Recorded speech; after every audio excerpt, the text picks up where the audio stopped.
मैं आराधना अग्रवाल आपके समक्ष विनायक जी की एक छोटी सी कहानी लेकर उपस्थित हुई हूँ। एक विधवा मालन थी। उसके एक 4 बरस का बहुत सुंदर बेटा था। मालन की सासू उन्हें बहुत दुख देती। एक दिन सासू ने दोनों को घर से निकाल दिया। दोनों वहां से चले गए। चलते चलते दूर जाकर एक पेड़ के नीचे बैठ गए। पेड़ के सामने ही विनायक जी का मंदिर था। बहुत से लोग दर्शन करने आते और जो प्रसाद उन्हें बांट जाते, उन्हीं से उनका पेट भर जाता।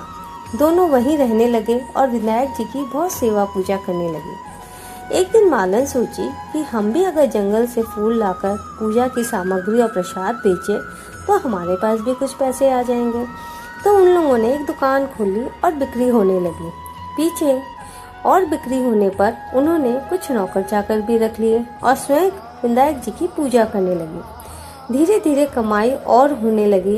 बड़ी दुकान उन्होंने खोल ली और लड़के को पाठशाला पढ़ने भेजने लगी। लड़का जहाँ पढ़ने जाता वहाँ राजा का बेटा भी आता था, तो उससे उसकी बहुत दोस्ती हो गई। उसका बेटा राजा के घर भी जाने लगा। राजा की एक बेटी थी जिसे वह लड़का बहुत भाग गया और उसने अपनी भाभीियों से कहा कि मैं तो इसी से ब्याह करूंगी।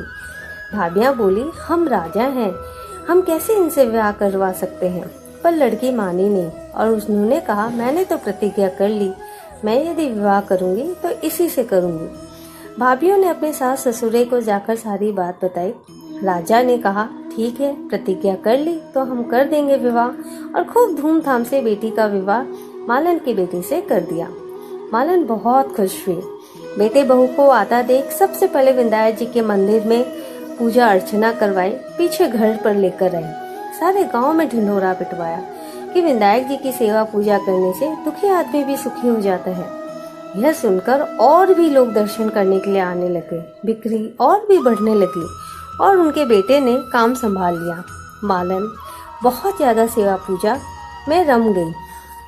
वहीं उनकी सास के अन्नदाता बैर पड़ गए। सो रुलते रुलाते एक दिन वह वहां आ गई। आकर मालन के बेटे से कहा कि मुझे नौकरी में रख लो, सिर्फ रोटी कपड़ा दे देना, मैं सारा काम कर दूंगी।